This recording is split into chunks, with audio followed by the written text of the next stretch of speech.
Hello guys, this is Bhupendra Singh. Welcome to let's crack UPSC CSC Hindi. ये मेरे बारे में है। मुझे 5 साल का टीचिंग एक्सपीरियंस है। इसके साथ साथ यूपीएससी और एमपीपीएससी जैसे एग्जाम में भी अपियर हुआ हूँ। गेट क्वालिफाइड किया है, एमए किया इकोनॉमिक्स से और ऑनर और मैनेजिंग डायरेक्टर हूँ दिल्ली आईएएस ग्वालियर का। तो हम मध्यकालीन का इतिहास पढ़ रहे थे। उससे पहले कुछ महत्वपूर्ण बातें मैं आपको बताना चाहता हूँ। अन अकेडमी ऑनलाइन प्लेटफॉर्म है जो कि इंडिया का ऑनलाइन प्लेटफॉर्म है। इसके अलावा यहाँ पर डेली लाइव क्लासेस चलती हैं, लाइव टेस्ट होते हैं, स्ट्रक्चर्ड कोर्स होता है और एक बार सब्सक्रिप्शन लेने के बाद अनलिमिटेड एक्सेस आप देख सकते हैं। इसके अलावा अगर आपको लाइव क्लासेस देखनी है तो आप अन अकेडमी लर्निंग ऐप के माध्यम से देख सकते हैं। बहुत सारी डेमो क्लास डली हुई हैं स्पेशल क्लास के रूप में। इसके अलावा यहाँ पर इंडिया के टॉप एजुकेटर, आपको यहाँ पर इंडिया के टॉप एजुकेटर ही पढ़ाते हैं सिर्फ, जो कि अपनी फील्ड में अपने आप में ही मास्टर होते हैं। ठीक है। इसके अलावा यहाँ पर क्या है, हर महीने नया कोर्स लॉन्च होता है। अगर आप देखना चाहें तो ऐसा नहीं है कि पुराने रिकॉर्डेड वीडियो से ही आपको पढ़ाया जाता है। हर महीने यहाँ पर लाइव क्लासेस होती हैं। लाइव क्लासेस में आपको economics, polity, current affairs, history, पूरा कॉम्प्रिहेंसिव सिलेबस आपको मिल जाएगा। इसके अलावा यहाँ पर आप समय समय पर अपने प्रिपरेशन को ट्रैक भी कर सकते हैं टेस्ट के माध्यम से। मॉक टेस्ट यहाँ पर मिलते हैं जो कि पेपर फर्स्ट से संबंधित होते हैं और पेपर सेकंड से संबंधित होते हैं। तो ये सब चीजें आपको मिल जाएंगी। यहाँ पर कोई भी लैंग्वेज बैरियर नहीं है, कोई भी शेड्यूल का दिक्कत नहीं है। अगर आप सुबह लाइव नहीं आ पाते हैं तो आप रिकॉर्डेड वीडियो भी देख सकते हैं। यहाँ पर हिंदी, इंग्लिश, तमिल, तेलुगु, जो भी आपको आपकी लैंग्वेज है उसके हिसाब से आप देख सकते हैं। अगर आपको सब्सक्रिप्शन चाहिए तो आपको प्ले स्टोर पर अन अकेडमी लर्निंग ऐप डाउनलोड करना पड़ेगा। गेट सब्सक्रिप्शन पर आपको क्लिक करना पड़ेगा और आपको यहाँ पर कोर्स दिखाएगा 1 महीने, 3 महीने, 6 महीने, 1 साल और 2 साल। तो अभी जो प्रीलिम्स देने वाले हैं वो 3 महीने का कोर्स ज्वाइन कर सकते हैं, लेकिन जो ग्रेजुएशन की लास्ट ईयर में है या फिर सेकेंड ईयर में है तो वो 2 साल का कोर्स खरीदें। क्योंकि इसमें क्या है, यूपीएससी जो है कम से कम 1 साल का, 2 साल का कोर्स आपको लेना ही पड़ेगा, तब आपका जो कोर्स है वो सही हो पाएगा। इसके अलावा आपकी जो फीस है वो 46,800 है, यानी 46,800 है। इसमें आप बीके लाइव कोड को आप यूज करोगे तो इंस्टेंटली आपको 10% का डिस्काउंट आपको मिल जाएगा। ठीक है, ये हमारी बात हो गई। आगे हम लोग बात करते हैं आज का टॉपिक हमारा क्या होने वाला है। आज का टॉपिक हमारा बड़ा ही इंटरेस्टिंग होने वाला है, क्योंकि हम जो है भक्ति आंदोलन पढ़ने वाले हैं। ठीक है, तो भक्ति आंदोलन पढ़ने वाले हैं। तो मैं सभी आपको बताना चाहता हूं कि जिसको भी पीडीएफ नहीं मिल रही है तो उसको पीडीएफ मिल जाएगी। ये नीचे लेफ्ट हैंड साइड देखो आप, भूपेंद्र सिंह दिनकर के नाम से, भूपेंद्र सिंह दिनकर पीडीएफ के नाम से एक टेलीग्राम ग्रुप है। तो उसमें लेक्चर के बाद में आपको सारी की सारी जो पीडीएफ है वो दे देता हूं।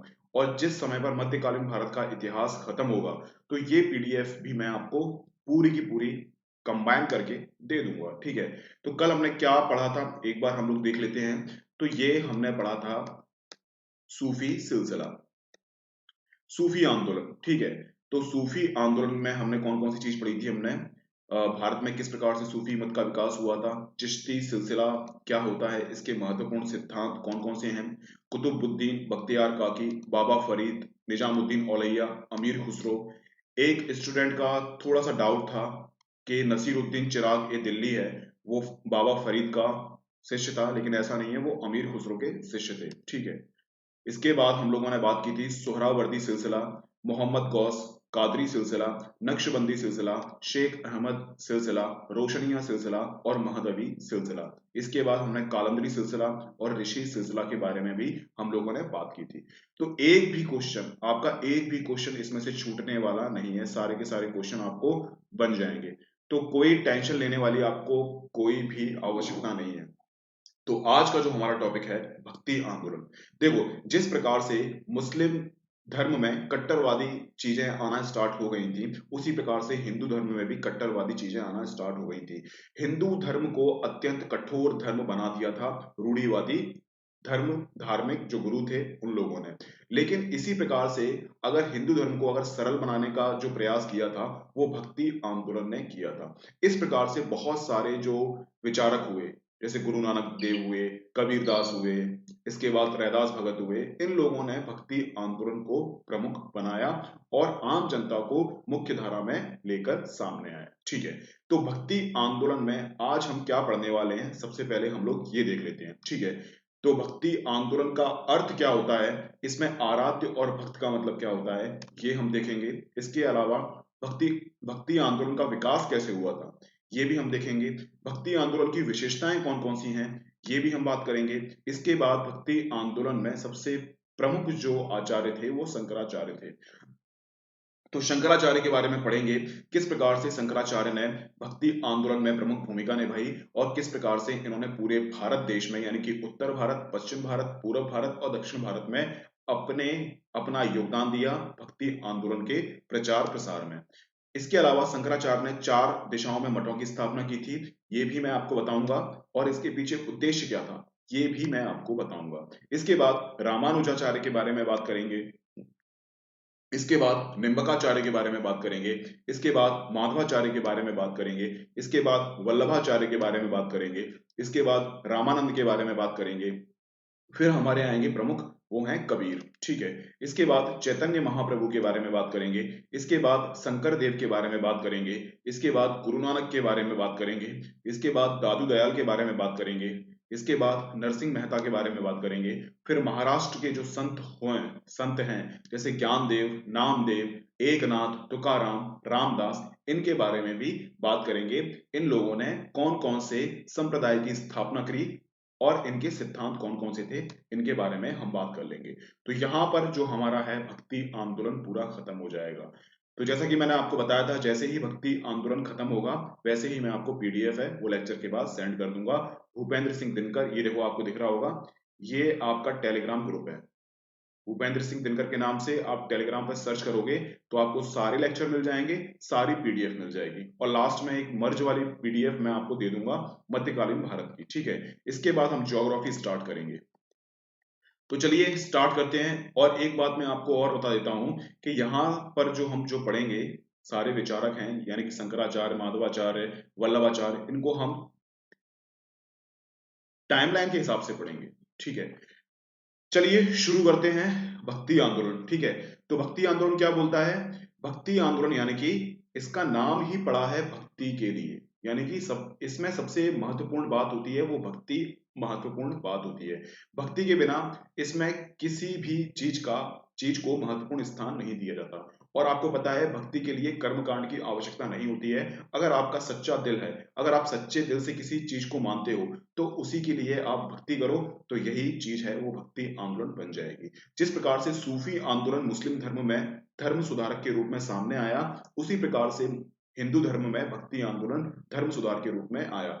जिस प्रकार से हिंदू धर्म में बहुत सारी कुरीतियां स्टार्ट हो गई थी, जैसे मूर्ति पूजा, पाखंडवाद, विधवा विवाह, विधवा विधवा का पुनर्विवाह नहीं हो सकता था, इसके अलावा बाल विवाह, ऐसी सभी चीजों को, जाति प्रथा, ऐसी सभी चीजों को नकारते हुए भक्ति आंदोलन ने आम जनता के लिए सर्व प्रमुख कार्य किया और धर्म को अत्यंत सरल बनाया, ठीक है। तो इसमें भक्ति के लिए 2 सर्व प्रमुख बातें होती हैं, एक तो आराध्य होता है, एक होता है भक्त, ठीक है। तो आराध्य का मतलब क्या होता है, आराध्य का मतलब जिसकी हम पूजा करते हैं, इसको हम क्या बोलते हैं, आराध्य। इसी को एक तरह से भगवान मान लो। और एक होता है भक्त। अब आराध्य जो होता है वो श्रेष्ठ होता है, आप सभी को मालूम है भगवान होंगे वो क्या होंगे, श्रेष्ठ होंगे, और भक्त जो होंगे वो निम्न होंगे। तो भक्त लोग जो है वो आराध्य देव की पूजा करेंगे। तो भक्ति आंदोलन में आराध्य और भक्त का मतलब भगवान और जो है आम आदमी का मतलब नहीं होता है। इसमें अगर आप किसी से प्रेम भी करते हो, वो प्रेम निष्पक्ष भाव से होता है, तो इसको भी भक्ति हम लोग बोलते हैं। जैसे बहुत सारे लोग हैं जो पॉलिटिक्स में हम लोग बात करते हैं तो मोदी के भक्त हैं बहुत सारे लोग, तो क्या है मोदी को वो सब कुछ मानते हैं, है ना। उसी प्रकार से कृष्णा के प्रेम में जो मीरा थी वो पागल थी। इसी प्रकार से कृष्णा और जो मीरा है उन दोनों के बीच में आराध्य और भक्त का संबंध था। तो ऐसा कोई भी फिक्स नहीं है कि केवल भगवान के प्रति ही हम भक्ति कर रहे हैं। भक्ति किसी साधारण पुरुष के प्रति भी हो सकती है, किसी जो है देवता या फिर भगवान के प्रति भी हो सकती है। यानी कि भक्त और आराध्य इन दोनों में संबंध होता है जिसके पीछे कुछ भी स्वार्थ नहीं होता है। और भक्त जो होता है वो निम्न होता है और आराध्य जो होता है वो श्रेष्ठ होता है। निम्न भक्त अपने आप को निम्न मानता है और जिसकी भी पूजा करता है उसको वो श्रेष्ठ मानता है, ठीक है, ये हम लोगों ने बात कर ली। भक्ति आंदोलन क्या होता है? भक्ति के लिए आंदोलन। भक्ति आंदोलन में दो महत्वपूर्ण भूमिका निभाते हैं, एक तो आराध्य होता है और एक होता है भक्त। भक्त क्या होता है? भक्त निम्न होता है और आराध्य श्रेष्ठ होता है। ये निम्न श्रेष्ठ की पूजा करता है। पूजा का मतलब कर्मकांड, यज्ञ बिल्कुल भी नहीं है। केवल भक्ति के माध्यम से, यानी कि दिल हृदय के माध्यम से ये लोग अपने आराध्य देव की पूजा करते हैं, यानी कि उसको मानते हैं। भक्ति को दार्शनिक आधार रामानुजाचार्य ने प्रदान किया। देखो, दार्शनिक आधार का मतलब क्या होता है? दर्शन शास्त्र, यानी कि फिलॉसफी। इसको आप दर्शन शास्त्र में पढ़ोगे, ठीक है। तो यहां पर जो जीएस के हिसाब से महत्वपूर्ण है वो चीजें मैं आपको बताऊंगा, लेकिन दर्शन शास्त्र की जो महत्वपूर्ण बातें हैं वो भी मैं आपको बता दूंगा, लेकिन ज्यादा गहराई में नहीं जाएंगे। अपना सब्जेक्ट दर्शन शास्त्र बिल्कुल भी नहीं है। जहां जहां से क्वेश्चन प्रीलिम्स में आते हैं, जहां जहां से मेंस में क्वेश्चन आते हैं, हम लोग उसी को पढ़ेंगे, ठीक है। ये सब हमारी बात हो गई। चलो ठीक है, भक्ति आंदोलन का सब कुछ आपको क्लियर है। हमने अर्थ हम लोगों ने देख लिया है। इसके बाद भक्ति आंदोलन की हम लोग बात करते हैं, इसकी विशेषताओं के बारे में बात करते हैं, किस प्रकार से इसका विकास हुआ था, इसकी हम लोग बात करते हैं। तो दक्षिण भारत में भक्ति आंदोलन का विकास 7वीं सदी में दिखाई देता है। ये आंदोलन नयनार और अलवर संतों के माध्यम से आगे बढ़ा। देखो, सबसे पहले तो हम लोगों ने भक्ति आंदोलन के अर्थ के बारे में समझ लिया है। अब हम समझेंगे कि दक्षिण भारत में किस प्रकार से विकास हुआ। देखो, उत्तर भारत में तो विकास हो चुका था, किस किस के माध्यम से हुआ था, कौन कौन से संतों की महत्वपूर्ण भूमिका हुई थी, ये हम आगे बात करेंगे। उनके नामों को पढ़ेंगे और उनके संबंध में बहुत सारे प्रीलिम्स में क्वेश्चन पूछे जाते हैं। अगर आप प्रीवियस ईयर के क्वेश्चन उठाकर देखोगे तो भक्ति आंदोलन महत्वपूर्ण पार्ट है हमारे मिडिएवल हिस्ट्री का, ठीक है। तो इसमें से क्वेश्चन पूछे ही पूछे जाते हैं, तो इसको आपको बिल्कुल भी इग्नोर नहीं करना है, जितना भी हो सके उतना आपको इसको फैलाना है। तो चलिए मुद्दे पर आते हैं। दक्षिण भारत में भक्ति आंदोलन का विकास 7वीं सदी में हुआ था। ये आपको टाइमलाइन थोड़ा सा आपको याद करना पड़ेगा। इसके बाद ये जो आंदोलन है वो नयनार और अलवर, देखो नयनार थे वो शैव संप्रदाय को मानते थे और अलवर थे वो वैष्णव संप्रदाय को मानते थे। जिस प्रकार से मैंने आपको बताया था कि स्टार्टिंग में हिंदू धर्म डिवाइड नहीं हुआ था, लेकिन हिंदू धर्म में बहुत सारी कुरीतियां आ गई थी। उसी के परिणाम स्वरूप क्या हुआ था? जैन धर्म और बौद्ध धर्म का विकास होना स्टार्ट हो गया था। इस इसी प्रकार से पुष्यमित्र शुंग के टाइम से, यानी कि जब बृहद्रथ की हत्या की गई थी, तो पुष्यमित्र शुंग कौन था? ब्राह्मण धर्म का अनुयायी था। तो उसने बहुत सारे बौद्धों की हत्या की थी। तो उस समय से लेकर 7वीं सदी तक बौद्ध धर्म और जैन धर्म का आपको पतन देखने को मिलेगा। लेकिन ऐसा नहीं है कि इंडिया में अगर पतन आपको देखने को मिलेगा तो विदेशों में आपको बौद्ध धर्म का प्रचार प्रसार आपको देखने को मिलेगा, ठीक है। तो उसके बाद यानी कि 7वीं सदी में हमारा जो हिंदू धर्म था वो चरम सीमा पर था। इसी प्रकार से फिर से रूढ़िवादी चीजें हिंदू धर्म में आना स्टार्ट हो गई थी। इसी के परिणाम स्वरूप नयनार और अलवर ये भी संप्रदाय में चेंज हो गए, है ना। तो यानी कि ग्रुप में डिवाइड हो गए। तो नयनार का मतलब क्या होता है? जो शिव की आराधना करते हैं, यानी कि शैव को मानते हैं। शैव यानी कि शिव को मानते हैं। अलवर यानी कि वैष्णव। अलवर इनको बोलते हैं, अलवर इनके संप्रदाय का नाम है। इसी प्रकार से नयनार इनके संप्रदाय का नाम है। इनके आराध्य देव कौन है नयनार के? शैव। देखो नयनार को आपको कैसे याद करना है कि देखो नयन होते हैं ना, किसके? शिव के। तीसरा नयन होता है, तो ये क्या है? शैव संप्रदाय के होंगे। अलवर ये वैष्णव संप्रदाय के लोग होंगे। तो दक्षिण भारत में नयनार और अलवर के माध्यम से भक्ति आंदोलन का विकास हुआ। अगर आपसे पूछे कि किस प्रकार से दक्षिण भारत में भक्ति आंदोलन का प्रचार हुआ, तो आप बता देना कि नयनार और अलवर के माध्यम से भक्ति आंदोलन का विकास हुआ। आगे हम बात करते हैं उत्तर भारत में 13वीं और 16वीं सदी के बीच भक्ति आंदोलन का विकास हुआ। इसका विकास तुर्की आक्रमण से उपजी निराशा की भावना तथा दिल्ली सल्तनत की स्थापना के साथ हुए सामाजिक आर्थिक परिवर्तन से निम्न वर्ण की बेहतर हुई आर्थिक स्थिति को माना जाता है। तो हम दक्षिण भारत की बात करते हैं। दक्षिण भारत में 7वीं सदी में इसका विकास देखने को मिलता है। लेकिन अगर उत्तर भारत की हम लोग बात करते हैं तो उत्तर भारत में ये जो भक्ति आंदोलन है 13वीं और 16वीं सदी, आगे हम लोग पढ़ेंगे कि 13वीं और 16वीं सदी में कौन कौन से ऐसे संत थे जिनका भक्ति आंदोलन में जिनकी भक्ति आंदोलन में प्रमुख भूमिका देखने को मिलती है। ठीक है, तो इसका विकास तुर्की आक्रमण से उपजी निराशा की भावना थी। यानी कि आप सभी को पता है 13वीं और 16वीं शताब्दी में किस प्रकार से तुर्कों ने आक्रमण किया था, किस प्रकार से मंगोलों ने आक्रमण किया था, और तुर्की आक्रमणकारी आए तो उन्होंने मुस्लिम धर्म को प्राथमिकता दी और हिंदू धर्म को उन्होंने हतोत्साहित किया। इसके अलावा इन लोगों ने बहुत सारे प्रचार प्रसार किए और हिंदू धर्म के रूढ़िवादी विचारधारा को इन लोगों ने क्या किया, आलोचना की। इसी कारण तुर्की लोगों की आलोचना से क्या हुआ, भक्ति आंदोलन का विकास हुआ।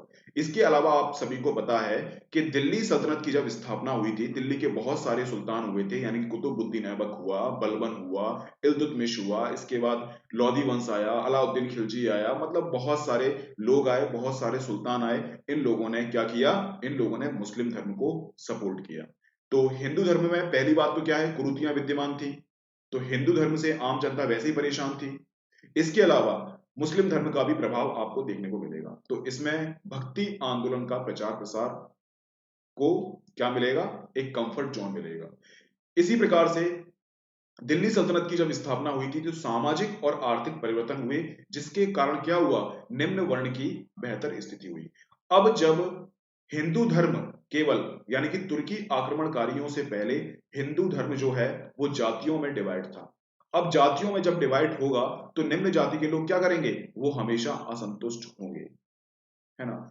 अब तुर्की आक्रमणकारी जो जब आए तो हिंदू धर्म को इन लोगों ने हतोत्साहित किया और निम्न वर्णों की भूमिका में महत्वपूर्ण स्थिति बेहतर हुई, सॉरी, निम्न वर्ण की जो भूमिका है उसमें क्या है, इजाफा हुआ, जिसके कारण निम्न वर्ण के जो लोग थे उन्होंने भक्ति आंदोलन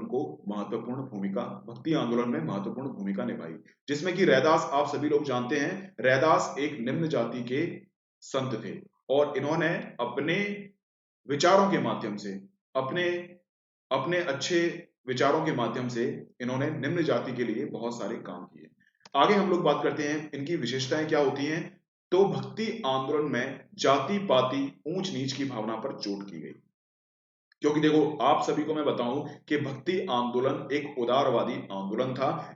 जाति पाति के जाति पाति की वजह से जो रूढ़िवादिता उत्पन्न हो गई थी उसको नष्ट करना इसका प्रमुख उद्देश्य था। इसलिए सबसे पहले इन्होंने माना कि जब तक हिंदू धर्म का विकास नहीं हो पाएगा तब तक जाति पाति ऊंच नीच की भावना क्या है, बिल्कुल खत्म नहीं हो पाती। इन्होंने जाति पाति और ऊंच नीच की इन्होंने आलोचना तो की, लेकिन इन्होंने कभी भी उसके लिए काम नहीं किया। यानी कि जो जमीनी स्तर पर हम लोग काम करते हैं, जमीनी स्तर पर इन्होंने कोई भी सुधार नहीं किया, लेकिन इन्होंने केवल आलोचना की। यानी कि जाति प्रथा के उन्मूलन में इन लोगों ने क्या है, प्राथमिक भूमिका निभाई। और द्वितीयक भूमिका की हम लोग बात करते हैं, वो भीमराव अंबेडकर ने अपना संपूर्ण जीवन जाति प्रथा को खत्म करने के लिए खत्म करने के लिए पूरा जीवन लगा दिया।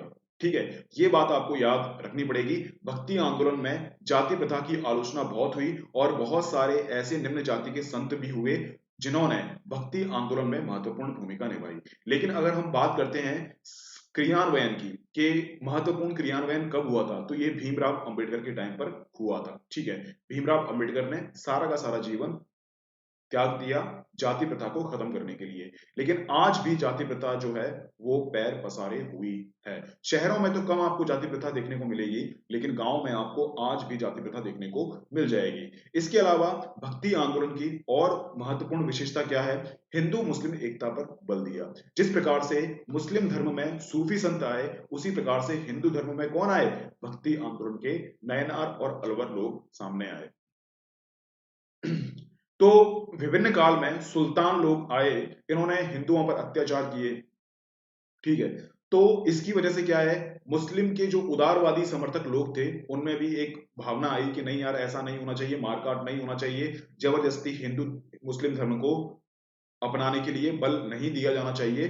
तो इससे क्या है, मुस्लिमों के प्रति हिंदुओं में और हिंदुओं में और मुस्लिम में हिंदुओं के प्रति एक उदारता की भावना आई, तो आपको हिंदू मुस्लिम एकता पर बल देखा जाएगा। ठीक है, तो भक्ति आंदोलन की सबसे महत्वपूर्ण भूमिका क्या है, इसने हिंदू और मुस्लिम एकता पर बल दिया। इसके अलावा तीसरी विशेषता की हम लोग बात करते हैं, संतों ने लोक भाषा में अपने उपदेश दिए। इस तरह क्षेत्रीय भाषा और साहित्य के विकास को बढ़ावा मिला। संतों ने क्या है, लोक भाषा में, जिस प्रकार से बौद्ध और जो जैन धर्म थे, इन्होंने पाली भाषा और प्राकृत भाषा में अपने उपदेश दिए। पाली भाषा और प्राकृत भाषा में उपदेश क्यों दिए?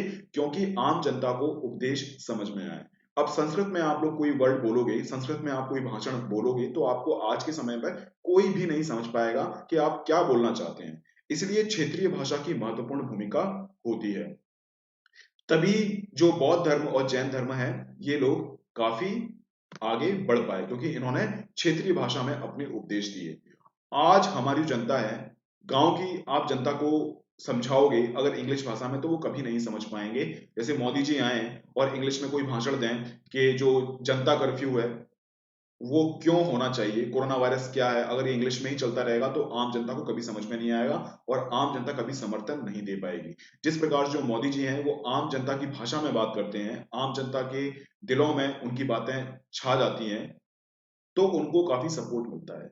इसी प्रकार से जो दक्षिण भारत के जो लोग थे, जिसमें नयनार और अलवर हैं, उन्होंने स्थानीय भाषा में उपदेश दिए। इसी प्रकार से उत्तर भारत में बहुत सारे जो क्षेत्रीय भाषाएं थी, उनमें भी बहुत सारे जो संत थे, उन्होंने अवधी भाषा में, बंगाली भाषा में, संथाली भाषा में, मतलब सारी की सारी भाषाओं में इन्होंने उपदेश दिए। तो आम जनता को समझ में आया कि जात पात और ऊंच नीच की जो भावना है वो अतार्किक है, इसका कोई मतलब नहीं है। और जिस प्रकार से हिंदू मुस्लिम में बांटकर हम लोग एक भारत का निर्माण नहीं कर पा रहे हैं, उसी प्रकार से हमारा जो देश है वो धर्म में बढ़ जाएगा। आगे हम बात करते हैं तीसरी विशेषताओं के बारे में। ईश्वर की सर्वोच्चता पर बल दिया गया। ईश्वर की सर्वोच्चता और एकता पर बल दिया गया, यानी कि भगवान एक ही है, एक भगवान है, अनेक भगवान नहीं है। जिस प्रकार से आप बात करेंगे ऋग वैदिक काल की, उत्तर वैदिक काल की, तो उत्तर वैदिक काल और ऋग वैदिक काल में क्या आपको डिफरेंस देखने को मिलता है? ऋग वैदिक काल में प्रकृति की पूजा की गई थी और प्रकृति में बहुत सारे जो, जैसे पर्वत हुए, हवा हुई, वायु हुआ, मृदा हुई, वृक्ष हुए, इन सब की पूजा की जाती थी और इन सब के पीछे एक एक देवी देवताओं का वास समझा जाता था। लेकिन उत्तर वैदिक काल में बात करते हैं तो उत्तर वैदिक काल में ये जो देवी देवताओं का रूप मान लिया गया था, इन्हीं के लिए कर्मकांड करना शुरू कर दिया गया था। तो भक्ति आंदोलन की सबसे महत्वपूर्ण विशेषता यह है कि इन्होंने ईश्वर की सर्वोच्चता, यानी कि ईश्वर सभी से सर्वोच्च है, यानी ईश्वर के बराबर कोई भी नहीं है। आम जनता कौन है? केवल उनकी अनुयायी है, केवल उनकी भक्त है। और इनकी सबसे महत्वपूर्ण विशेषता यह है कि एकता पर बल दिया। इन लोगों ने एकता पर बल दिया कि ईश्वर एक है, चाहे उसको अल्लाह के नाम से जान लो, चाहे उसको शिव के नाम से जान लो, चाहे उसको वैष्णव धर्म के नाम से जान लो। तो ये सब चीजें आपको देखने को मिलेंगी। इसके अलावा जो हमारा फोर्थ पॉइंट आता है, सॉरी फोर्थ नहीं है, फिफ्थ पॉइंट है, आंदोलन में शामिल संत समाज के विभिन्न वर्ग से थे, जिसमें महिलाएं, निम्न जाति के लोग भी शामिल थे। देखो, इससे पहले जो भी आंदोलन हुए हैं, इससे पहले जो भी धर्म हुए हैं, इससे पहले हिंदू धर्म में बहुत सारी रूढ़िवादिताएं आना स्टार्ट हो गई थी और पहले से भी थी, यानी कि उत्तर वैदिक काल में रूढ़िवादी स्टार्ट हो गई थी। इसमें वर्ण व्यवस्था भी आपको देखने को मिलती है। उसमें यानी कि ऋग वैदिक काल में निम्न वर्ग के जो लोग थे, उनको आप जो है कर्म कांड में शामिल नहीं कर सकते थे। उनके लिए पुराण पढ़ना, उनके लिए वेद पढ़ना एक तरह से प्रतिबंध कर दिया गया था। इसी प्रकार से उत्तर वैदिक काल से ही महिलाएं थी, उनकी स्थिति में भी काफी दयनीय स्थिति आई। लेकिन इस आंदोलन की सबसे महत्वपूर्ण विशेषता यह है कि जो हमारा आंदोलन है ये, उसमें महिलाएं और निम्न जाति के वर्गों ने महत्वपूर्ण भूमिका निभाई और इसमें जो महिलाएं और निम्न जाति के लोग थे, वे संत बनकर आए। अब ये यही लोग संत बनकर आएंगे, यही लोग धार्मिक गुरु बनकर आएंगे, तो ये क्या है, अपनी जाति के लोगों को उपदेश देंगे और निम्न जाति के लोगों की साक्षरता में विकास होगा, उनकी नैतिकता में विकास होगा। ठीक है, तो इस प्रकार से जो थे भक्ति आंदोलन, उसने जो पिछड़े वर्ग थे, पिछड़े वर्गों को भी इन लोगों ने समाज की मुख्य धारा में लाना स्टार्ट कर दिया। तो भक्ति आंदोलन में सबसे पहली हम बात करते हैं, ये है शंकराचार्य की। ये किसकी है? शंकराचार्य की बात है। तो शंकराचार्य की बात हम करते हैं। देखो, इनकी पर्सनैलिटी से काफी क्वेश्चन पूछ लिए जाते हैं, काफी क्वेश्चन पूछ लिए जाते हैं। शंकराचार्य अत्यंत महत्वपूर्ण है। तो इसके एक एक फैक्ट है, जहां से क्वेश्चन बनेंगे ना, वहां से मैं आपको बता दूंगा कहां कहां से क्वेश्चन बनने वाले हैं, ठीक है। तो शंकराचार्य का जन्म 8वीं सदी केरल में हुआ था। उनकी मातृभाषा मलयालम थी। 8 वर्ष की आयु में माता की अनुमति लेकर गोविंद योगी को अपना गुरु बनाया, ठीक है। तो सबसे महत्वपूर्ण बात यह है कि ये 8वीं सदी के संत थे, है ना। कभी कभी टाइमलाइन आपसे पूछ ली जाएगी, यूपीएससी में बहुत बार टाइमलाइन पूछी गई है कि शंकराचार्य पहले आए थे या फिर रामानुज आए थे या फिर वल्लभाचार्य आए थे। तो इनकी टाइमलाइन आपको थोड़ा सा याद कर लेना, इस पर भी आप 7 स्टार लगा लो, क्योंकि यूपीएससी कभी ये नहीं पूछेगी कि शंकराचार्य का जन्म केरल में हुआ था, या फिर पूछ भी सकती है। आजकल यूपीएससी का ट्रेंड है वो बिल्कुल चेंज हो चुका है, यानी कि फैक्चुअल के साथ साथ आपको कंसेप्चुअल चीजें भी मालूम होना चाहिए। तो यूपीएससी में हम कुछ भी नहीं छोड़ सकते, छोटे मोटे फैक्ट हैं वो भी आपको याद रखने पड़ेंगे। तो सबसे पहले आपको टाइमलाइन याद करनी पड़ेगी कि 8वीं सदी के ये संत थे। इसके बाद ये केरल राज्य से संबंधित थे। इनकी जो मातृभाषा थी वो क्या थी? मलयालम। ऑब्वियसली मलयालम ही होगी, क्योंकि केरल भाषा से, केरल क्षेत्र से वो लोग आते थे, यानी कि शंकराचार्य आते थे। और आपको पता है कि ये बचपन से, जब से ये पैदा हुए थे, तो इनकी जो कुंडली पढ़ने के लिए पंडित आए थे, तो उन्होंने बोल दिया था कि ये सबसे बड़े धर्म गुरु बनेंगे, है ना। तो 8 वर्ष की उम्र में, 8 वर्ष की जब उम्र हुई थी, तभी इसने, मतलब इन्होंने सारे के सारे वेद पढ़ लिए, सारे के सारे पुराण पढ़ लिए, जितनी भी धार्मिक किताबें थी सारी की सारी किताबों का इन्होंने अध्ययन कर लिया। और 8 वर्ष की आयु में ही इन्होंने क्या किया? भक्ति आंदोलन की मुख्य धारा में प्रवेश कर लिया। इन्होंने अपनी माता की अनुमति लेकर क्या किया? गोविंद योगी, ये भी एक उदारवादी धार्मिक गुरु थे, इनको अपना गुरु बनाया, ठीक है। ये शंकराचार्य इकलौते अपनी माता के पुत्र थे। इनकी माता बड़ी दुखी थी, लेकिन इनका मन तो था कि भाई हमें तो क्या बनना है, हमें तो भक्ति आंदोलन का प्रमुख नेता बनना है, या फिर आम जनता को धर्म के बारे में सिखाना है। इसके बाद सर्वप्रथम काशी में ज्ञान का प्रसार किया। प्रयाग में कुमारी भट्ट के साथ दार्शनिक वाद विवाद में अपनी श्रेष्ठता स्थापित की। तो प्रयाग की हम लोग बात करते हैं। प्रयाग में एक कुमारी भट्ट नाम के एक वो थे, दार्शनिक थे। इनका ज्ञान भी बहुत था। सॉरी, कुमारी भट्ट के साथ इनका क्या है? वाद विवाद हुआ।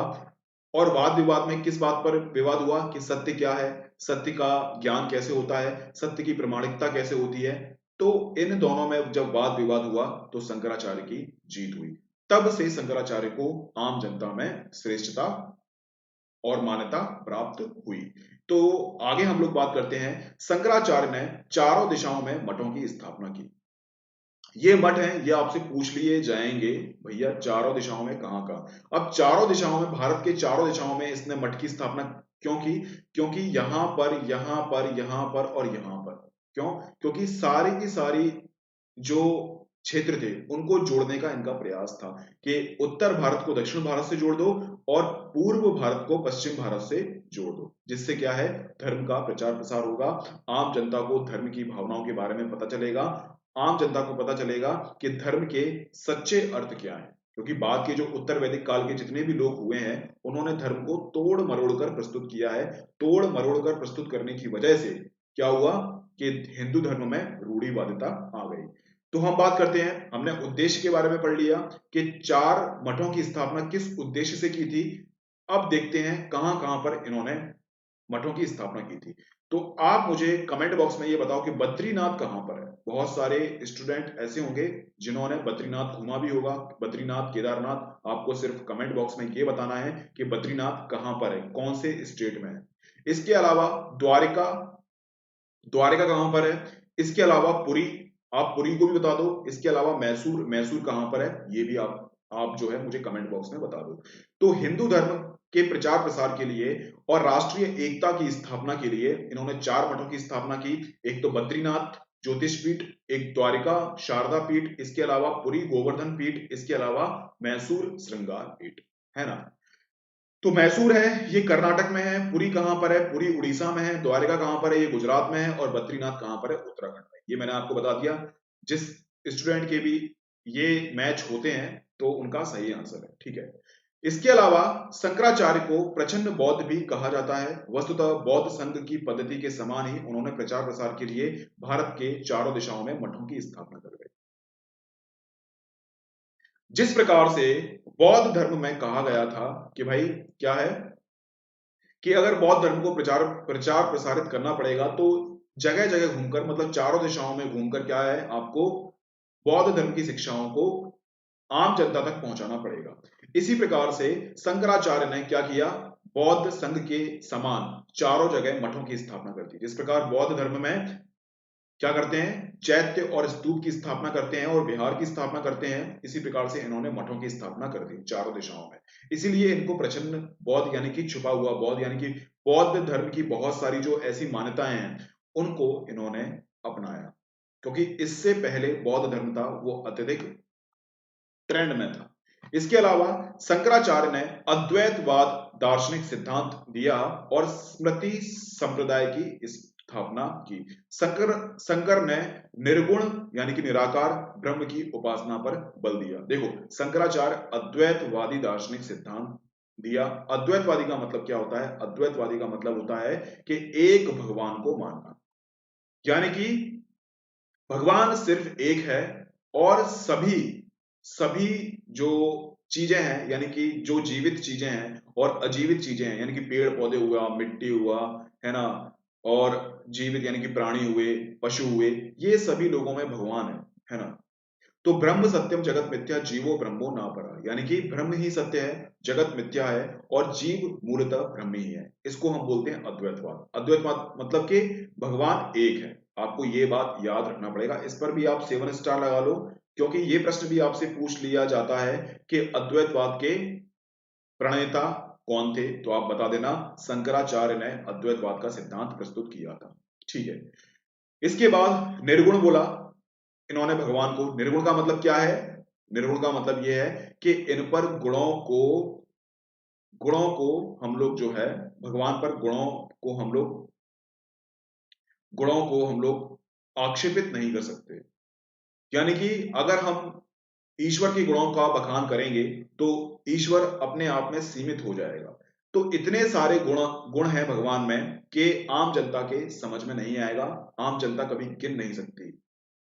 यानी कि भगवान में अनंत गुण है ना। इसी प्रकार से निराकार, यानी कि हम जानते हैं कि आकार कितने प्रकार के होते हैं, जैसे ये क्या नाम से चतुर्भुज हुआ, त्रिभुज हुआ, ये गोलाकार हुआ। लेकिन अगर हम भगवान पर आकार को आक्षेपित करते हैं तो इसका मतलब क्या होगा कि भगवान सीमित हो जाएगा। तो आकार की दृष्टि से भी हम लोग बात करते हैं तो भगवान में अनंत आकार है, अनंत आकार है। निराकार का मतलब ये नहीं होगा कि उसका कोई आकार नहीं है। निर्गुण का मतलब ये नहीं होगा कि उसमें कोई गुण नहीं है। निर्गुण का मतलब ये होगा कि भगवान में अनंत गुण है। पॉजिटिव वे में आपको लेना है। निराकार का मतलब क्या होगा कि भगवान में अनंत आकार है। ठीक है। तो इन्होंने निर्गुण और निराकार माना ब्रह्म को, और ब्रह्म एक है, इसलिए इसको अद्वैतवादी दार्शनिक कहते हैं। चलो ठीक है, आगे हम लोग बात करते हैं। आगे कौन कौन सी बात की, शंकराचार्य ने मैं ही ब्रह्म हूं की अवधारणा प्रस्तुत की। इसके तहत कहा कि ब्रह्म और जीव अलग अलग नहीं है, एक ही है। अज्ञानता के कारण जीव, देखो जीव नहीं है ये जीव है। ये क्या है, जीव है ये। ठीक है। जीव स्वयं को उससे अलग मानते हैं। इस तरह शंकर ने ज्ञान पर बल दिया। शंकर का दार्शनिक बौद्धिक एवं जटिल होने के कारण शंकर का दर्शन बौद्धिक एवं जटिल होने के कारण साधारण जन की पहुंच से दूर था। अतः रामानुजाचार्य ने इसे संशोधित कर जन साधारण के अनुकूल बनाया।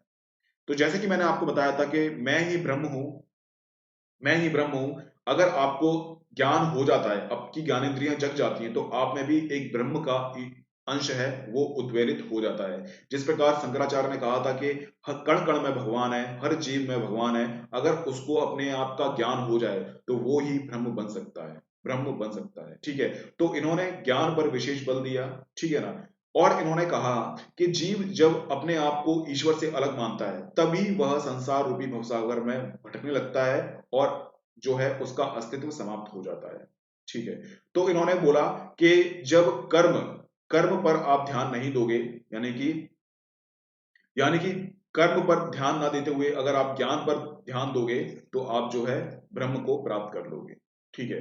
तो आम जनता तक इनकी जो पहुंच है वो बढ़ नहीं पाई, क्योंकि इनका जो दर्शन था वो बौद्धिक रूप से बहुत उच्च विचार का था और जटिल था, तो आम जनता तक समझ में नहीं आया। इसी इन्हीं के ज्ञान को आगे बढ़ाने के लिए रामानुजाचार्य आए। इन्होंने इनके ज्ञान को प्रचार प्रसारित किया आम जनता तक। लेकिन इनके शंकराचार्य के बहुत सारे मत ऐसे थे जिनकी आलोचना रामानुजाचार्य करते थे।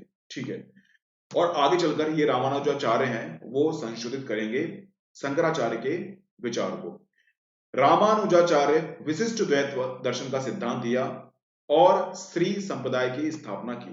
रामानुजाचार्य ने ईश्वर के प्रति पूर्ण समर्पण को मोक्ष का आधार माना और कहा कि ब्रह्म और जीव मूलतः एक नहीं है। इस तरह ये बत्ती नहीं है।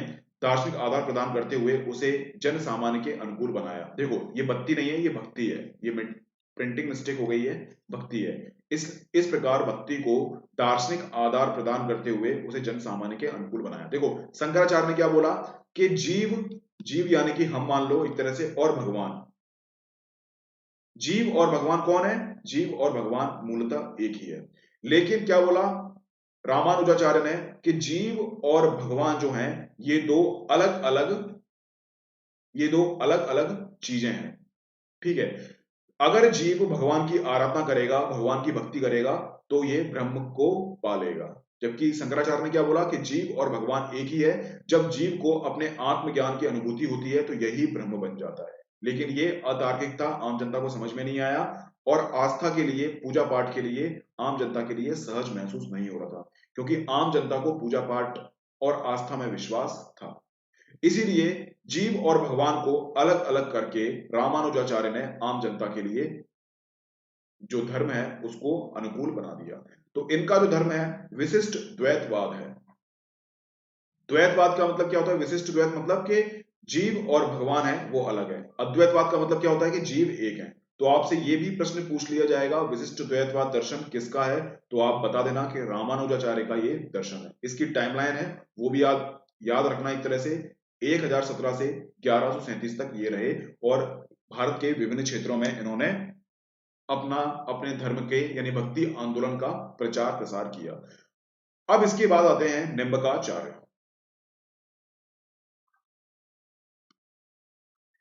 इनकी जो टाइमलाइन है वो है 12वीं सदी। ठीक है, 12वीं सदी इनकी जो टाइमलाइन है इसको भी आप याद करना कि पहले शंकराचार्य आए, उसके बाद कौन आए? रामानुजाचार्य आए और इसके बाद निम्बकाचार्य आए। इनका जन्म कहां पर हुआ था? इनका जन्म तमिलनाडु में हुआ था, किंतु अधिकांश समय वृंदावन में बिताया। उन्होंने द्वैतवाद दर्शन एवं सनक संप्रदाय की स्थापना की। इन्हें सुदर्शन चक्र का अवतार भी कहा जाता है। ठीक है, तो ये बात इंपोर्टेंट है, इनमें से आप याद कर लेना कि इनका जन्म तमिलनाडु में हुआ था। देखो, जितने भी जो भक्ति आंदोलन के जो संत थे वो तमिल मतलब साउथ से आते थे। कहां पर आते थे? ये आते थे उत्तर भारत में। तो सबसे पहले अगर हम बात करते हैं कि भक्ति आंदोलन की शुरुआत कहां से हुई थी, तो ये हुई थी कहां से? उत्तर भारत से। ये मथुरा का जो आसपास का क्षेत्र है ना, वहां से स्टार्ट हुई थी। और वहां से ज्ञान प्राप्त कर ज्ञान का स्मरण करके और उसको चर्निंग करने के बाद ये अपने विचार थे वो प्रस्तुत करते थे कि सत्य क्या है, भगवान क्या है, ब्रह्म क्या है, हमारे जीवन का उद्देश्य क्या है। ये सब लोग करते थे। ठीक है, तो आपको याद रखना है कि ये भी निम्बकाचार्य हैं। आप सभी को मालूम है इनका जो नाम है उनके नाम से ही समझ में आता है कि दक्षिण भारत के संत हो सकते हैं। तो ये भी 7 स्टार है, लगा लेना, साउथ के थे। इसके अलावा ये वृंदावन में गए, क्योंकि वृंदावन में शिक्षा प्राप्त करेंगे और शिक्षा प्राप्त करने के बाद ये अपना दर्शन देंगे। और इनके दर्शन को क्या बोलते हैं? इनके दर्शन को द्वैतवाद कहते हैं। ये द्वैतवाद है। ठीक है, तो आपने निम्बकाचार्य के बारे में भी पढ़ लिया। तो आपको ये 7 स्टार है, ये क्वेश्चन आपसे पूछ लिया जाएगा और बहुत बार पूछा भी गया। देखो, आपसे पूछा क्या जाएगा? आपको एक साइड संत का नाम दे दिया जाएगा और एक साइड आपको क्या है, इनके विचार दे दिए जाएंगे। आपसे पूछ लिया जाएगा कि शंकराचार्य दे दिया जाएगा, रामानुजाचार्य दे दिया जाएगा, निम्बकाचार्य दे दिया जाएगा। इस साइड इनके संप्रदाय के और इस साइड इनके दर्शन के नाम दे दिए जाएंगे। तो आपको मैच करना पड़ेगा। ऐसे क्वेश्चन पूछ लिए जाते हैं और पूछे भी गए हैं। तो द्वैतवाद के ये प्रतिपादक थे। इसके अलावा इन्होंने जो संप्रदाय की स्थापना करी, इसको भी 7 स्टार लगा लो। सनक संप्रदाय की इन्होंने स्थापना की और इन्हें सुदर्शन चक्र का अवतार भी माना जाता है। सुदर्शन चक्र किसे बोलते हैं, किस भगवान को बोलते हैं? कमेंट बॉक्स में आप मुझे बताइए। इसके बाद हम बात करते हैं माधवाचार्य की। माधवाचार्य हमारे अत्यंत महत्वपूर्ण सूफी सूफी संत नहीं, भक्ति आंदोलन के प्रणेता हैं। इनके समय की हम लोग बात करते हैं। देखो हम टाइमलाइन के हिसाब से पढ़ रहे हैं, टाइमलाइन के हिसाब से पढ़ रहे हैं। देखो सबसे पहले हमारे कौन आए थे? सबसे पहले शंकराचार्य आए थे। शंकराचार्य के बाद कौन आए थे? शंकराचार्य के बाद रामानुजाचार्य आए थे। 1017 से लेकर 1137 तक इनकी अवधि थी। इसके बाद निम्बकाचार्य आए थे, ये 12वीं सदी के गुरु थे। इसके बाद माधवाचार्य आएंगे। और आपको एक विशेषता और याद रखनी है कि जैसे जैसे ये गुरु आते जाएंगे वैसे वैसे भक्ति आंदोलन में, विचारों में सुधार आता जाएगा और आम जनता के लिए भक्ति आंदोलन जो है एक सरल संप्रदाय बन जाएगा और बहुत सारे ऐसे लोग हैं वो भक्ति आंदोलन में शामिल हो जाएंगे। तो भक्ति आंदोलन की सफलता के महत्वपूर्ण कारण यही है कि जो जैसे जैसे विचारक आए, जैसे जैसे दर्शन आए, उन्होंने जो संप्रदाय है यानी कि भक्ति आंदोलन है उसको आम जनता के प्रति सहज बनाया। और आम जनता का अगर सपोर्ट मिल जाता है तो आराम से चीजें सॉल्व हो जाती हैं। ठीक है, तो माधवाचार्य की हम लोग बात कर रहे हैं। माधवाचार्य ये क्या है? 1200 से 1278 ईस्वी इनकी टाइमलाइन है। तो इनको क्या बोलते हैं? इनको द्वैतवाद दर्शन का प्रतिपादक मानते हैं। देखो द्वैतवाद, अद्वैतवाद और विशिष्ट द्वैतवाद क्या होता है? आपको ज्यादा फिलॉसफी में नहीं जाना है, फिलॉसफी हमारे मतलब की नहीं है। जिसका फिलॉसफी अगर वो है, ऑप्शनल सब्जेक्ट है, तो उसको पढ़ना है डिटेल में। हमें ये बात करनी है कि एक ब्रह्म है और एक जीव है। शंकराचार्य बोलेगा कि ब्रह्म और जीव एक ही है, तो ये क्या हो जाएगा? अद्वैतवाद। अब ये क्या है? जो रामानुजाचार्य हैं वो जीव और ब्रह्म को अलग अलग मान लेंगे, तो उनको विशिष्ट द्वैतवाद। इसी प्रकार से जीव और ब्रह्म के बीच में ही बात चलती रहेगी और ये आपस में दर्शन में वाद विवाद करते रहेंगे। ठीक है ना? तो इसके पक्ष में हमें जाना नहीं है। और जहां से जो क्वेश्चन बनते हैं वो मैं आपको बता रहा हूं कि क्वेश्चन आपके यहां से बनेंगे। देखो कि माधवाचार्य किस जो दर्शन के प्रतिपादक थे, तो ये द्वैतवाद दर्शन है उसके प्रतिपादक थे। इन्होंने भी माना कि ब्रह्म और जो है जीव मूलतः अलग अलग है। जीव अगर ब्रह्म की उपासना करता है तभी उसको मोक्ष की प्राप्ति होगी। और मोक्ष मोक्ष माध्वाचार्य के दर्शन में अत्यंत महत्वपूर्ण भूमिका निभाता है। और मोक्ष का मतलब क्या होता है? कमेंट बॉक्स में मुझे बताओ, क्योंकि जैन धर्म और बौद्ध धर्म ने भी मोक्ष की अवधारणा को सबसे महत्वपूर्ण माना था। इसके बाद हम बात करते हैं इन्होंने ब्रह्म संप्रदाय की स्थापना की थी। इन्हें आनंद तीर्थ, पूर्ण प्रज्ञ और वायु का अवतार भी कहा जाता है। देखो ये इंपोर्टेंट नहीं है, दो बातें इंपोर्टेंट है, इसको भी 7 स्टार लगा लेना, इसको भी 7 स्टार लगा लेना। क्योंकि इनके बारे में पूछा जाएगा कि इन्होंने किस दर्शन का प्रतिपादन किया और किस संप्रदाय की स्थापना की। तो ब्रह्म संप्रदाय की स्थापना की, ये क्वेश्चन पूछ भी लिया गया है। और द्वैत दर्शन की भी इन्होंने स्थापना की थी। इसके अलावा आनंद तीर्थ, पूर्ण प्रज्ञ और वायु का अवतार, ये इतना इंपॉर्टेंट नहीं है। अगर याद हो तो ठीक है, नहीं याद हो तो कोई बात नहीं है। देखो स्टूडेंट को आप बता दिया करो कि पीडीएफ कहाँ से मिलने वाली है ना? आपका आपका सहयोग मुझे चाहिए, क्योंकि सभी तक ये सब चीजें हैं पहुंच जाएं आसानी से, यही मेरी एक इच्छा है। तो भूपेंद्र सिंह दिनकर, ये आपको नाम दिख रहा है, मैंने इसीलिए जानबूझ के नाम डाल रखा है। टेलीग्राम पे आप सर्च करोगे भूपेंद्र सिंह दिनकर के नाम से तो आपको पीडीएफ मिल जाएगी, पीडीएफ आपको मिल जाएगी। ठीक है, तो पीडीएफ के माध्यम से आप सारा का सारा जो नोट्स हैं वो भी आपको अवेलेबल हो जाएंगे, कोई दिक्कत वाली बात नहीं है। आगे हम बात करते हैं वल्लभाचार्य के बारे में। वल्लभाचार्य के बारे में भी हम लोग यही बात करेंगे कि इनका दर्शन कौन सा था और किस धर्म की इन्होंने और किस संप्रदाय की इन्होंने स्थापना की थी। तो वल्लभाचार्य जो है इसकी टाइमलाइन देखो आप, 1479 से 1536 इनकी टाइमलाइन है। इन्होंने शुद्ध द्वैतवाद दर्शन का प्रतिपादन किया और पुष्टि मार्ग एवं रुद्र संप्रदाय की इन्होंने स्थापना की। इनका जन्म और मृत्यु दोनों काशी में हुआ था। हालांकि ये कहाँ के थे? दक्षिण भारत के संत थे, लेकिन इन्होंने सारा का सारा जीवन जो है वो काशी में व्यतीत किया। इन्होंने शिक्षा भी काशी में प्राप्त की और इन्होंने जो वो था उपदेश थे वो भी काशी में दिए। और इनके बहुत सारे शिष्य हुआ करते थे जिन्हें जो आगे चलकर भक्ति आंदोलन को आगे बढ़ाएंगे। तो आपको आलतू फालतू की बात याद नहीं रखनी है प्रीलिम्स के दृष्टिकोण से, क्योंकि हमारा आने वाला है। तो 7 स्टार ये है, शुद्ध द्वैतवाद दर्शन की स्थापना की थी, बाकी रुद्र संप्रदाय की इन्होंने स्थापना की थी। आगे हम बात करते हैं रामानंद के बारे में। तो रामानंद जो है, अब हम उत्तर भारत में आ गए हैं। अब इनका जन्म कहां पर हुआ था? इनका जन्म प्रयाग में हुआ था। ये दक्षिण भारत के नहीं थे, इनका जन्म प्रयाग में हुआ था। रामानंद प्रथम संत थे जिन्होंने हिंदी भाषा के माध्यम से उपदेश दिए। देखो मैंने आपको बताया था कि कोई भी चीज जो है वो तभी हिट हो पाती है जब तक आम जनता का समर्थन प्राप्त होता है। और दर्शन को आम जनता का समर्थन कब प्राप्त होगा? जब आम जनता की भाषा में बात किया जाएगा। तो उत्तर भारत की हम लोग बात करते हैं, उत्तर भारत में हिंदी भाषा का प्रचलन था। अब आप मुझे बता दो कि हिंदी भाषा के निर्माण में किसकी महत्वपूर्ण भूमिका मानी जाती है। मैंने आपको बताया था, जब मैं सल्तनत काल आपको पढ़ा रहा था तब मैंने आपको बताया था। तो इनका जन्म प्रयाग में हुआ था। रामानंद प्रथम संत थे जिन्होंने हिंदी भाषा के माध्यम से उपदेश दिए। उनके शिष्यों में विभिन्न जाति के लोग शामिल थे। देखो, स्टार्टिंग में रामानंद ने जो निम्न लोग थे उनको इन्होंने प्रवेश नहीं दिया, यानी कि इनके जो शिष्य थे वो केवल अपर कास्ट के थे।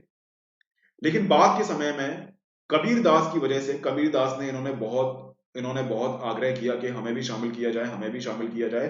तो फिर इनके मन चेंज हुआ, और इनका मन चेंज हुआ तो इसके बाद इन्होंने सारी जातियों के लिए अपने द्वार हैं वो खोल दिए। और आप देख सकते हैं, कबीर जुलाहा जाति के थे, रैदास चर्मकार थे, इसके बाद धन्ना वो जाट थे, सैन और नाई थी, सेना थी वो नाई थी, है ना।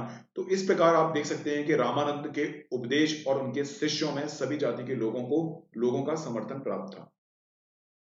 और आगे चलकर ये कबीर, रैदास, धन्ना और ये सैन है, ये खुद ही भक्ति आंदोलन को आगे बढ़ाएंगे। तो शिक्षा आप जो है, देखो, शिष्यों के माध्यम से आप जो है अपने उपदेश को आगे बढ़ा सकते हो। तो ये आपके गुरु हो गए, ये आपके शिष्य हो गए, शिष्य आपके 3 हुए, फिर इनके भी अलग अलग शिष्य होंगे। तो इस प्रकार से चैन सिस्टम है ना, वो चलता जाएगा। और चैन सिस्टम है वो बहुत ज्यादा ग्रोथ करता है। जिस प्रकार से कोरोना वायरस आज हमारा फैल रहा है, उसका मतलब भी क्या है, उसका मतलब भी ये है कि एक आदमी कोरोना वायरस हुआ, ये 4 आदमियों से मिला, 4 आदमी से मिला। अब ये 4 आदमी भी क्या है, पता नहीं 10 आदमी से मिले, 11 आदमी से मिले, 2 आदमी से मिले। इस प्रकार से इसका ग्रोथ देखने को मिल रहा है और बहुत सारी मौतें हो रही हैं। तो सब कुछ लॉकडाउन है, तो आपसे अनुरोध है कि आप भी घर पर रहें, कहीं बाहर बाहर बिल्कुल भी ना निकलें, बाहर की चीज को अंदर ना आने दें। और बहुत अगर महत्वपूर्ण चीजें हैं जैसे खाने पीने का सामान है, तो सैनिटाइजर से उसको पहले सैनिटाइज कर लें, उसके बाद उसका यूज करें, ठीक है। क्योंकि आपकी छोटी सी गलती है वो बहुत बड़ी गलती बन सकती है आपकी। चलो आगे हम लोग बात करते हैं, मुद्दे पर आते हैं, क्योंकि ये सब बातें आपको भी मालूम होंगी, तो बार बार इस पर भाषण देने से कोई मतलब नहीं है। देखो, ये भी बात सही है कि आप घर पे रह के पढ़िए, टाइम वेस्ट मत कीजिए, फालतू की न्यूज मत सुनिए, बस अपने आप को लॉकडाउन करके रखिए, है ना। और अपना पढ़िए। ऐसा नहीं है कि बीमारी फैल रही है, समस्याएं तो सबकी जिंदगी में आती रहती हैं, समस्याएं सबकी जिंदगी में आती हैं, इसका मतलब आपका जो काम है वो कभी रुकना नहीं चाहिए। मैं बोलूंगा कि कुछ भी हो संसार में, यहां से वहां हो जाए, लेकिन आपको पढ़ाई तो बिल्कुल करनी ही करनी है, ठीक है ना। बस सावधानियां आपको बरतनी है। इसके बाद हम बात करते हैं, स्त्रियां भी रामानंद की शिष्य थी, जिसमें प्रमुख थी पद्मावती। ठीक है, पद्मावती कौन थी आपको ये बताना है। धन्ना और सैन के उपदेश सिखों के पवित्र ग्रंथ गुरु ग्रंथ साहिब में भी मिलता है। यानी गुरु ग्रंथ साहिब जो है उसका निर्माण कौन करेगा, आप मुझे कमेंट बॉक्स में बताओ कि गुरु ग्रंथ साहिब किसने लिखा था, है ना। तो धन्ना और सैन जो है वो गुरु नानक देव से पहले की हम लोग बात कर रहे हैं, तो धन्ना और सैन गुरु नानक देव से पहले थे। तो धन्ना और सैन ने जो उपदेश दिए थे आम जनता को धर्म के संबंध में, वही उपदेश क्या थे, गुरु ग्रंथ साहिब हैं उसमें सम्मिलित थे। एक बात आपको और बताना चाहूंगा कि जो ये भक्ति आंदोलन था, इसमें सर्व प्रमुख भूमिका थी वो मानवतावाद पर थी। मानवतावाद, मानवतावाद, यानी कि मानव पर विशेष बल दिया जाता था, ठीक है ना। यानी कि मनुष्य की सेवा करोगे तो आपको ऑब्वियसली ब्रह्म की प्राप्ति होगी। ब्रह्म क्या है, ब्रह्म ही भगवान है। तो इस प्रकार से हमने रामानंद के बारे में बात कर ली है। रामानंद, प्रयाग में इनका जन्म हुआ था, हिंदी भाषा के उपदेशक थे ये। इनके शिष्यों में बहुत सारी जातियों के लोग शामिल थे। कबीर जुलाहा, रैदास, कबीर जुलाहा थे, रैदास चर्मकार थे, धन्ना जाट थे और सेना नाई थे, ठीक है ना। इनके शिष्यों में स्त्रियां भी शामिल थी। इससे पहले आपको स्त्रियां नहीं देखने को मिलेंगी, अगर देखने को मिलेंगी भी तो उच्च जाति की स्त्रियां देखने को मिलेंगी, और संख्या भी बहुत कम होगी, मतलब एक दो आपको बस स्त्रियां ऐसी देखने को मिलेगी। लेकिन इसमें यानी कि रामानंद के शिष्य में बहुत सारी स्त्रियां सम्मिलित थी, ठीक है। आगे हम लोग बात करते हैं कबीर के बारे में। तो टाइमलाइन आप देख लो, हम उत्तर भारत पे आ गए हैं, पहले हमने दक्षिण भारत की बात की थी, क्योंकि भक्ति आंदोलन में सबसे महत्वपूर्ण भूमिका थी वो दक्षिण भारत के लोगों की थी। दक्षिण भारत के लोगों ने भक्ति आंदोलन को आगे बढ़ाया था। हालांकि ये उत्तर भारत से शिक्षा ग्रहण करके आते थे, और दक्षिण भारत में अपने विचारों को ये लोग जो है वो आम जनता तक पहुंच जाते थे, और बहुत सारे स्वतंत्र विचार का भी इन्होंने निर्माण किया। अब हम आ गए हैं उत्तर भारत में। जिस प्रकार से दक्षिण भारत में इन लोगों ने स्वतंत्र विचार की अवधारणा को अपनाया, उसी प्रकार से उत्तर भारत में भी बहुत सारे संत ऐसे हुए, इन्होंने भी स्वतंत्र जो जो है विचार उसको अपनाया। इसके बाद हम बात करते हैं कबीर के बारे में। तो कबीर सिकंदर लोदी के समकालीन थे। किसके थे? सिकंदर लोदी के समकालीन थे। ये लोदी वंश का शासक था और लोदी वंश में बहलोल लोदी ने लोदी वंश की स्थापना की थी। और लोदी वंश था वो अफगान अफगान से ये लोग आए थे। और मैंने आपको अफगान लोगों के बारे में पढ़ाया है मिडिएबल हिस्ट्री में, ठीक है।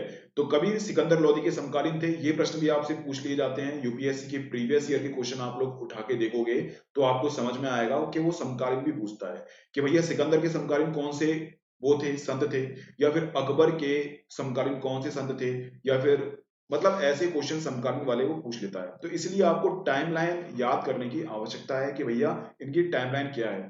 तो आपको सिकंदर लोदी की भी टाइमलाइन यही मिलेगी और आपको कबीर की टाइमलाइन भी यही मिलेगी, ठीक है।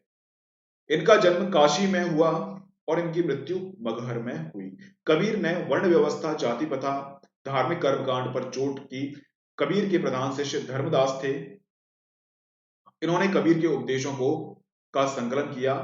किसमें? बीजक में, ठीक है। तो कबीर तो भैया उपदेश देकर चले गए थे, लेकिन इसका संकलन किसने किया था? ये धर्मदास ने किया था। ये इंपॉर्टेंट है। वैसे तो हम लोग मानते हैं कि कबीर के उपदेश हैं वो किसमें है? बीजक में। कबीर बीजक, ये हम लोग याद करते हैं। लेकिन आपको ये मालूम होना चाहिए कि धर्मदास ने इनका संकलन किया। अभी तक तो क्वेश्चन नहीं पूछा गया है, लेकिन क्वेश्चन पूछे जाने की संभावना बहुत ज्यादा है। इनका जन्म काशी में हुआ था। इनकी मृत्यु भी पूछ ली जाती है कभी कभी स्टेट पीसीएस में, तो मगहर में इनकी मृत्यु हुई थी, ठीक है।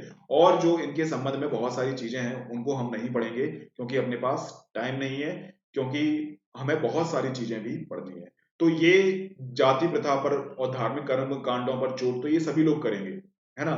तो सभी में सब चीजें होंगी कि जाति प्रथा का विरोध करेंगे, विधवा पुनर्विवाह जो है उसको सपोर्ट करेंगे। इसके अलावा जो रूढ़ीवादी चीजें हैं उसको ये आगे क्या नाम से चोट करेंगे, मतलब उनका विरोध करेंगे या फिर आलोचना करेंगे। ये सब चीजें आपको देखने को मिलेगी सभी संतों में। तो ये कॉमन सी बात है। और जो अलग बात है वो क्या है कि किस संप्रदाय का निर्माण किया, इसके अलावा कौन सी पुस्तक लिखी, ये आपको याद रखना है। तो इसमें कौन सी चीजें हैं इंपोर्टेंट? एक तो ये चीज इंपोर्टेंट है, 7 स्टार लगा लो कि ये सिकंदर लोदी के समकालीन थे। और ये एनसीईआरटी में भी दे रखा है। एनसीईआरटी में जो चीज दे रखी होती है उसको तो रट्टा मारना चाहिए, क्योंकि जब पेपर बनता है तो एनसीईआरटी में से ही पेपर बनता है। अब इसके बाद बात करते हैं हम चैतन्य महाप्रभु के बारे में। अब देखो, हमने दक्षिण भारत की बात कर ली और हमने उत्तर भारत की बात कर ली। दक्षिण भारत के कौन कौन से संत थे आप कमेंट बॉक्स में मुझे बता दो। मैंने अभी आपको पढ़ाया है, जैसे शंकराचार्य, रामानुज, माधवाचार्य, ये सभी क्या हुए? ये थे हमारे दक्षिण भारत के। और उत्तर भारत के संत के बारे में भी पढ़ लिया है। अब कहां पर प्रचार होगा? अब ये होगा हमारा बंगाल में। देखो, शुरुआत किसने की थी? शुरुआत शंकराचार्य ने पहले ही कर दी थी भक्ति आंदोलन की, जब उन्होंने 4 मठ की स्थापना करी थी। कौन कौन से मठ थे आप मुझे कमेंट बॉक्स में बता दो, अगर आपको अगर याद हो तो इस प्रकार से इन मठों के माध्यम से शिक्षा दीक्षा का प्रसार प्रसार हुआ और आगे चलकर चीजें सामने आई। और बहुत सारे जो लोग थे इन्होंने भक्ति आंदोलन को समय समय पर आगे बढ़ाया। अब हम बंगाल पर आ गए हैं, यानी कि पूर्वी भारत पर आ गए हैं। चैतन्य का जन्म बंगाल में हुआ था। इन्होंने कीर्तन प्रणाली का विकास किया और इसे भक्ति से जोड़ा। चैतन्य वैष्णव संप्रदाय के संत थे। इनका शिष्य हरिदास था जो कि एक मुसलमान था। तो आप देख सकते हैं कि बहुत सारे मुस्लिम धर्म के जो लोग थे उन पर भी भक्ति आंदोलन का महत्वपूर्ण प्रभाव पड़ा, ठीक है। तो आपको याद क्या करना है? चैतन्य महाप्रभु कहां से जुड़े हुए थे? पूर्वी बंगाल से जुड़े हुए थे। इन्होंने कीर्तन प्रणाली, ये 7 स्टार है, ये 7 स्टार है। आपको इसको याद करना है क्योंकि बहुत सारी चीजें हैं वो पूछ ली जाती हैं। इन्होंने संगीत के माध्यम से भक्ति आंदोलन के जो उपदेश हैं उनको आम जनता तक पहुंचाया। एक तो क्या है, आप जो है स्थानीय लोगों की भाषा में बात कर लो, है ना, तो उनको समझ में आ जाता है। और एक संगीत के माध्यम से आप किसी चीज को समझाओगे तो वो भी उनको समझ में आ जाता है। तो सबसे महत्वपूर्ण भूमिका इनकी ये आती है, इनने कीर्तन प्रणाली के माध्यम से भक्ति आंदोलन के उपदेश का प्रचार प्रसार किया, ठीक है। तो जो कीर्तन आज आप देखते हो मंदिरों में, उनमें सबसे महत्वपूर्ण भूमिका किसकी है? चैतन्य महाप्रभु की, ठीक है। तो ये हम लोगों ने बात कर ली है। तो कीर्तन प्रणाली 7 स्टार है, मैं 10 स्टार इसको बोल दूंगा, ठीक है, क्योंकि ये प्रश्न कई बार पूछा जा चुका है। और कौन से हैं? शंकर देव हमारे आते हैं, शंकर देव हमारे आते हैं, इनकी क्या है 1500 से 1 मिनट, बैटरी डाउन हो गई। देखो जो भी ऐसे स्टूडेंट है ना उनको कम आवाज आती है, तो मैं उनसे रिक्वेस्ट है कि वो क्या करें, वो करें अपना ईयरफोन यूज कर लें, ठीक है। ईयरफोन में सही आवाज आएगी, ठीक है। मैं लैपटॉप से पढ़ाता हूँ क्योंकि मेरे पास टाइम नहीं है कि मैं एक जगह रहकर आपको पढ़ाऊं, मैं अलग अलग जगहों पर आपको पढ़ाता हूं और 1 घंटे की सिर्फ क्लास लेता हूं, क्योंकि मेरे पास 1 घंटे का ही टाइम मिलता है। और सुबह 7 बजे सब लोग आ जाया करो, लाइव आप लोग रहते हो तो बड़ा अच्छा लगता है, वरना ऐसा लगता है कि दीवारों को पढ़ा रहे हैं, ठीक है। तो बात करते हैं, इनका जन्म असम में हुआ था। शंकर देव वैष्णव संत थे जिन्होंने एक शरण संप्रदाय की स्थापना की थी और अंकिया नाट की रचना की, जिसका संबंध शास्त्रीय नृत्य सत्रिय से हुआ था। तो देखो सत्रिय नृत्य ये भी पूछा जा चुका है, किस क्षेत्र से संबंधित है, तो ये असम क्षेत्र से संबंधित है, ये आपको याद रखना है सत्रिय नृत्य के बारे में। इसके अलावा आपको ये याद रखना है कि शंकर देव थे वो वैष्णव धर्म है, उनके समर्थक थे। वैष्णव धर्म किसको मानते हैं? वो आराध्य देव ये विष्णु को मानते हैं, ठीक है। इन्होंने किस संप्रदाय की स्थापना की? ये एक शरण संप्रदाय की स्थापना की। और इनने किसकी रचना की? अंकिया नाट की इन्होंने रचना की।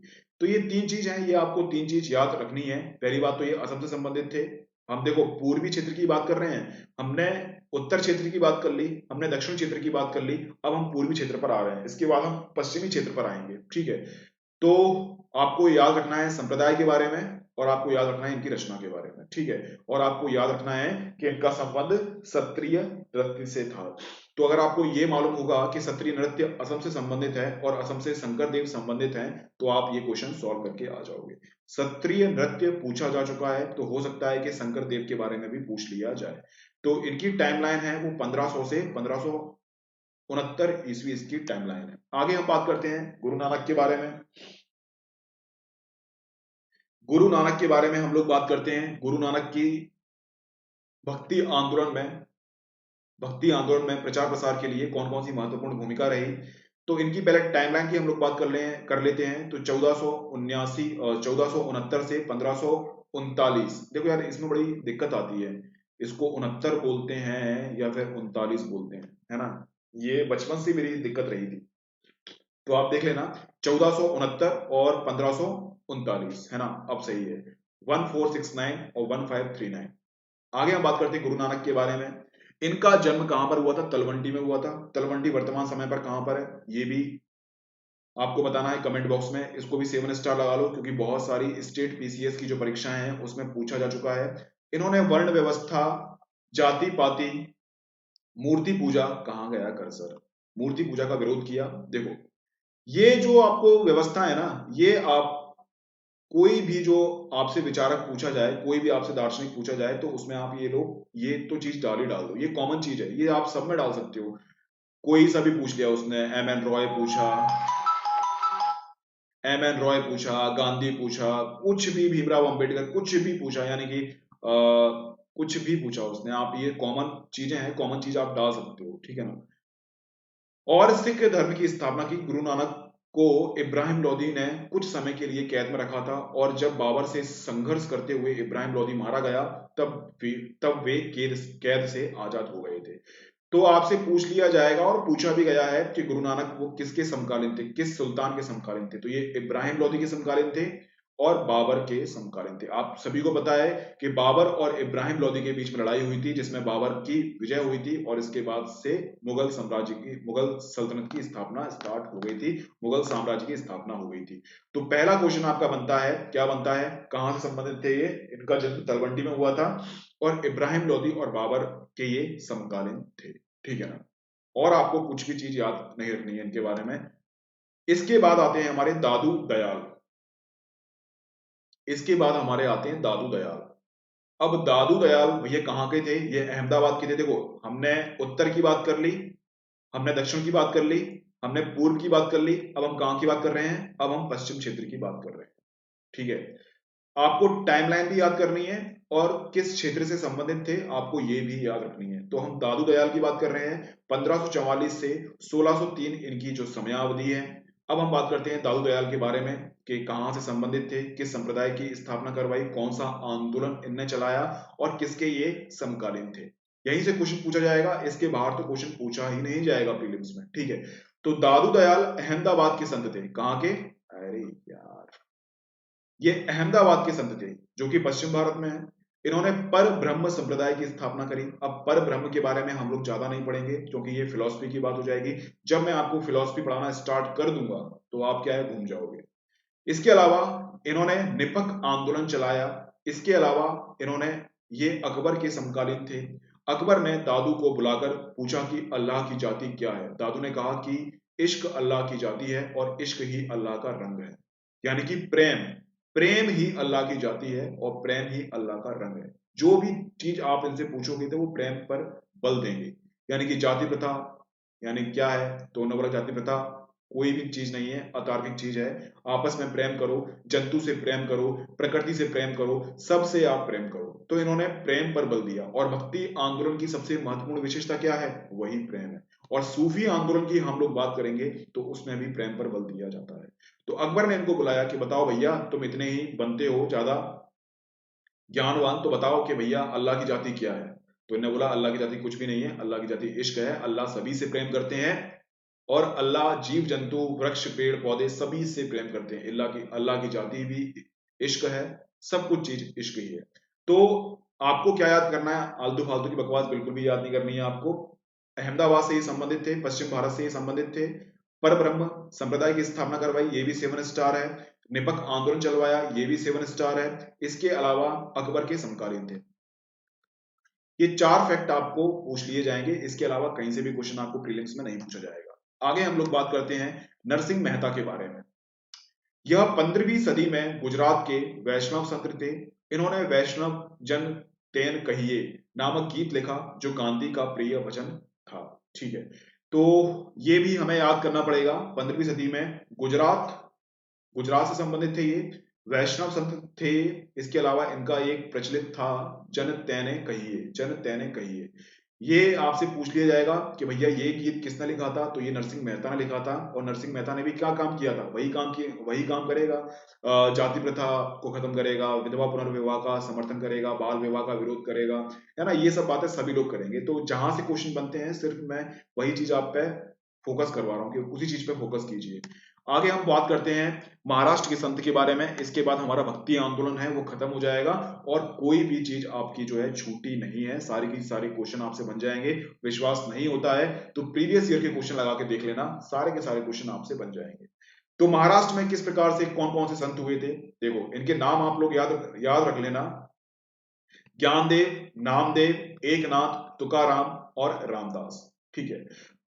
अब रामदास और ज्ञानदेव के बारे में हम पढ़ेंगे क्योंकि बाकी तो ये नामदेव एकनाथ थे, इन्होंने इतने महत्वपूर्ण काम नहीं किए, तो इनका नाम ही आप लोग याद कर लेना। ज्ञानदेव ने क्या बोला? ज्ञानदेव ने गीता पर टीका लिखी। टीका का मतलब क्या होता है कि जैसे हम किसी विचार से सहमत नहीं है तो उस विचार के बारे में हम लोग लिख देंगे। तो इन्होंने गीता पर एक टीका लिखी है जिसे ज्ञानेश्वरी के नाम से जाना जाता है। ये भी 7 स्टार है। ये प्रश्न भी कई बार पूछा जा चुका है। तो ये प्रश्न है, आपको याद होना चाहिए कि ज्ञान।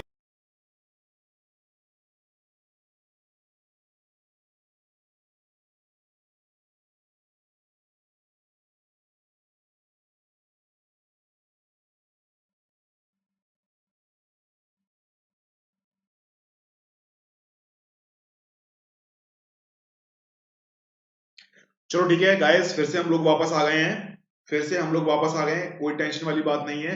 हम पहले पढ़ेंगे इसको, उसके बाद हम जो चीजें हैं इसको समाप्त करके ही हम लोग जाएंगे। तो ज्ञानदेव के बारे में हम लोगों ने पढ़ा था। ज्ञानदेव क्या है? गीता पर टीका लिखी थी और ज्ञानेश्वरी नाम से जाना जाता है। तो आपको याद रखना है कि ज्ञानेश्वरी किससे संबंधित थे? ज्ञानदेव से संबंधित थे।